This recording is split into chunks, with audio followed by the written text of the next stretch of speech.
Every year, no matter what grass type you have or where you live, the first things you have to do to your lawn every year to get the best start on your spring is to clean up the yard. Mow it short, even though it might be brown. Rake up as much debris as possible and get it out of there. You're going to use that rake to fluff up whatever happens to be there, whatever grass that you happen to have there, if it's matted or if it's just laying over. Once it's fluffed up, you're going to cut it, bag it, and get that out of there. That's right, you're going to mow it.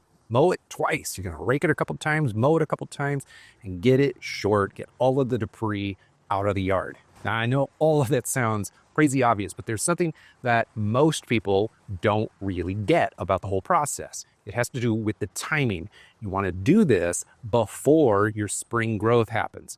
A lot of the times you're going to be doing this when the grass is still brown. Towards the end of winter, it's very common to have frosty mornings, maybe 20 degrees overnight, but 45, 50 degrees during the day. So long as you're experiencing dry weather and you don't have snow and ice on the ground, if you can get out there with the rake and the mower and get everything cleaned up, you're going to be exposing more of the soil surface. Essentially, the debris that collects over the winter and the grass that's matted down and halfway dead on it, it acts as like an insulative barrier. So as the sunlight comes down, it hits all that debris, but it doesn't hit the soil. We want to expose the soil so that the direct sunlight can actually hit it and start warming it up. Once that soil starts warming up, everything is going to start greening up uniformly and probably just a touch earlier than all of your neighbors. Now, some grass types, like mine, go brown over the winter. As you can see, parts of it are starting to green up already. I got to do this now. Many of those grass types that do go brown over the winter, they will literally grow back in the spring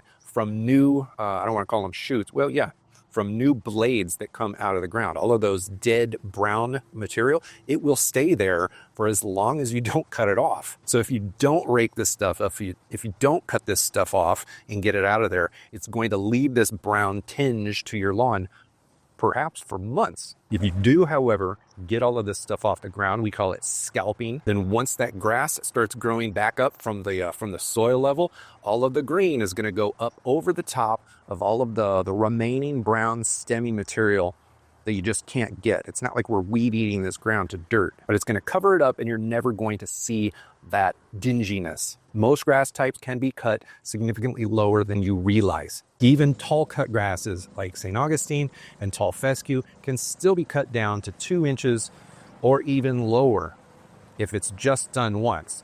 You don't want to scalp it to the dirt, but most lawnmowers, like 99% of all lawnmowers, aren't going to go that low. If we can cut our grass significantly short before the season starts, then we're going to prevent the legginess or the brown stemminess of some of the old grass blades that just got really leggy in the late fall or the early spring trying to find sun. We start fresh, low, that way all growth happens above, and that way we have nice, wide, thick, healthy blades. Now as for the fluffing up with the rake, this is really important because it's the best way to get everything cut to the same height. We want all of the grass to be cut to the same height.